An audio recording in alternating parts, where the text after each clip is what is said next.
It happened in seconds. A Coldplay concert, a kiss cam, a woman caught kissing her boss while married to a billionaire. The woman, Kristen Kitt. The man beside her, not her husband. That short clip didn't just go viral. It cracked open a scandal inside Boston's elite circles and triggered a total erasure. One kiss ended a marriage, a career, and a public identity. People started asking, who was the man? What did her husband do next? And how do billionaires strike back when they've been embarrassed in public? Picture it. Spotlights, Coldplay's Fix You playing, a kiss on screen, gasps from the crowd, phones recording, the moment spreading across the internet, fast. This is the story of how Andrew Cabot, one of America's quietest billionaires, responded to betrayal and how he destroyed his wife without saying a single word. It started with a Coldplay concert, a kiss cam, and what seemed like a harmless moment until the internet recognized Kristen Kitt. She wasn't single. She was married to Andrew Cabot, a billionaire known for his extreme privacy, and the man beside her, her boss. Within hours, the clip exploded. Over 20 million views, comments flying. Isn't she married? That's her boss. Where's her husband? We've all seen cringy kiss cam moments. But this was nuclear because of who she was and who she was married to. And the most shocking part? Kristen didn't look surprised. She looked comfortable, intimate. This wasn't a mistake. It was a moment she let happen. And that moment pierced straight through a family empire built on quiet wealth and control. You don't publicly humiliate someone like Andrew Cabot and walk away untouched. While Coldplay's Fix You played, the moment that broke everything was immortalized. And it was just the beginning. So who is Andrew Cabot? And why did this one kiss lead to total devastation? Andrew Cabot isn't a tabloid name. He's Boston royalty, a legacy built on shipping, banking, and now biotech. To most, he's invisible. To Kristen, he was more than a husband. He was a gatekeeper to old money, legacy, and unshakable status. The Cabots are part of the Boston Brahmins, one of the last old money dynasties. No drama, no mess, just generational wealth and control. But then came the Coldplay kiss, and the internet watched, waiting for Andrew's response. He didn't post, he didn't tweet, he didn't even appear. And that silence, it wasn't weakness, it was precision. A quiet way to say, this ends now. Because when your power isn't loud, it's inherited. You don't need to react publicly. You just start erasing people privately. This wasn't about divorce. It was about disappearance of status, access, identity.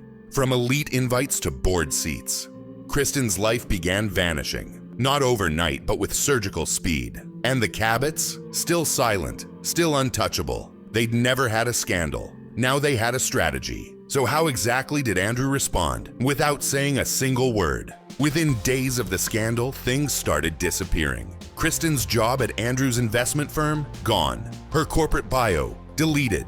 Her email access? Disconnected. Instantly. Then came the quiet wipes. Her LinkedIn was scrubbed. All mutual photos gone from public view. Any online trace linking her to Andrew Cabot erased. And none of it was loud. No headlines, no messy back and forth. Just quiet, clean, controlled damage control.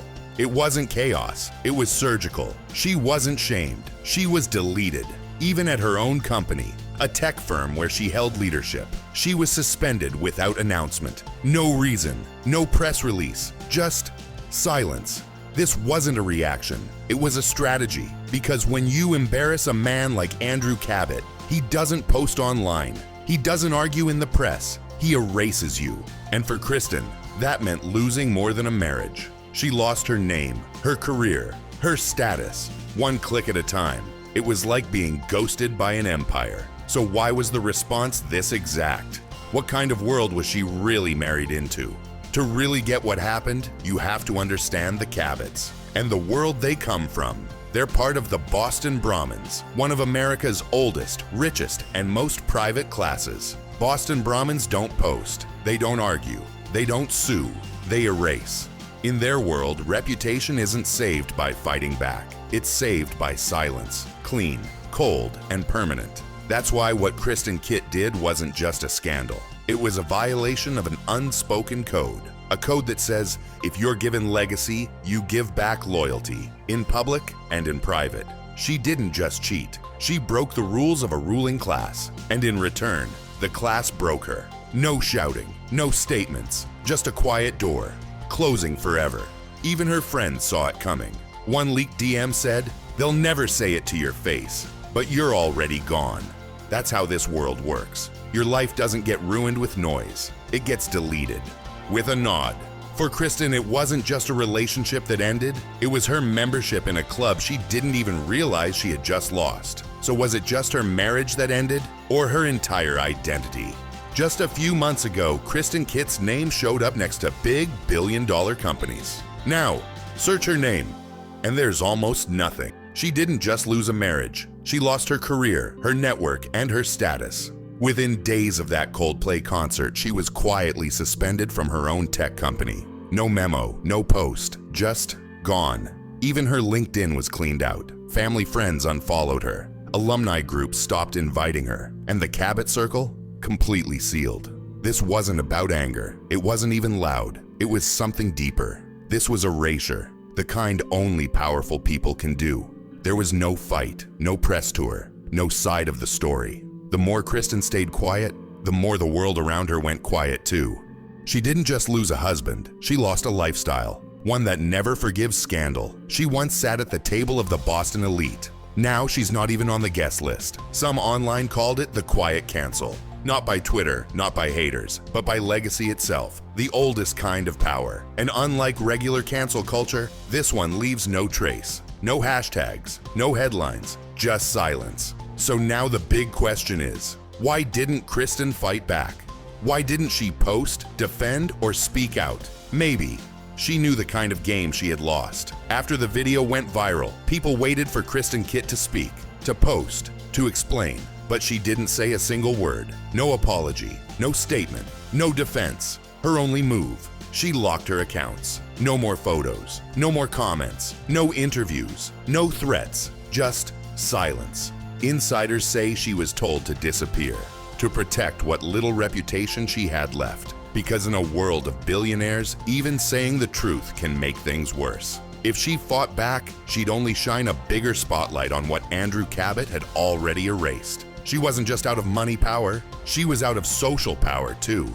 The Cabots have quiet rules. Break them, and you're not just punished, you're removed. And Kristen, she knew that world. She knew how deep the silence went. For someone who once lived around legacy and wealth, her power vanished like it was never real. The only thing the world remembers now? That kiss cam clip, that one moment, that one mistake. And that's all that's left of her story. A blurry video, a few whispers, and a name people used to know. So now the question is, what was Andrew Cabot really trying to say by saying nothing at all? Old money has one rule: speak less, erase more.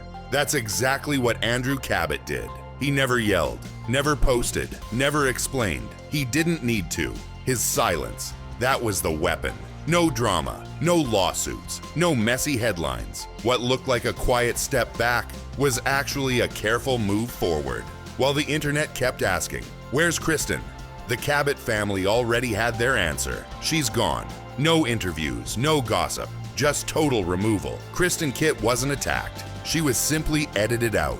From companies, from social circles, from the very life she once had. In the world of billionaires, the worst punishment isn't being embarrassed. It's being made invisible. And that's what happened. Not ruin, not revenge, just nothingness. It's like she was put in a reputation quarantine, a term insiders say the family used quietly. No one talked bad about her. They just stopped talking at all. That's real power, not shouting. Just making someone disappear from everything that mattered. So what does this story really show us? That in elite circles, punishment doesn't look like pain. It looks like silence. It looks like deletion. And once it starts, you don't even get the chance to say goodbye. So ask yourself, if silence can destroy someone completely, who really holds the power? This wasn't just a marriage falling apart. It was a cold, quiet, and powerful execution. Kristen Kitt didn't face angry headlines. She didn't go to court. She wasn't dragged by strangers online. Her punishment came from inside her own world. the world of old money and quiet power. There were no lawyers, no fights, just a vanishing act. One day she was part of everything. The next, she was gone. In that world where image means everything, what Kristen did wasn't just a mistake, it was seen as treason. And in the world of the Boston elite, treason doesn't get you a second chance. It gets you erased. She wasn't just divorced, she was deleted. No more invites, no more mentions, not even a goodbye. A local writer called it a digital assassination of social standing. That's how deep the cut was. Her name didn't blow up in the press, it just faded. From websites, companies, events, even memories. It wasn't loud, it wasn't messy, but it was final. This is what happens when you break the unwritten rules of power. You don't get punished publicly, you get silenced privately. So now the question is, was this justice? Or just cold-blooded power doing what it always does? And if they can make Kristen Kitt disappear, who else could be next? Andrew Cabot didn't scream, he didn't sue, he didn't go to war, he just made her disappear. No headlines, no interviews, no TMZ frenzy, just a quiet erasure carried out by wealth, legacy, and centuries of social precision. This wasn't a divorce, it was an execution by silence. And for Kristen Kitt, the punishment wasn't public shame. It was being removed from the story entirely. No roles, no titles, no name on the guest list. One kiss, one moment, caught on camera beneath Coldplay's spotlight, and then nothing. Because in circles like the Cabots, the worst thing that can happen isn't being hated. It's being forgotten. No noise, no mercy, just cold power, doing what it does best. It wasn't about love. It wasn't even about betrayal. It was about breaking the code. And in that world, there are no second chances. So ask yourself, if your life came crashing down in front of millions, would you rather be humiliated or erased? It started with a kiss. It ended with erasure. When billionaires fall, they don't make noise. They vanish you. If this story shook you, subscribe for more untold power plays and social disappearances. Now tell us, was Kristen's punishment justice or overkill? Drop your take in the comments.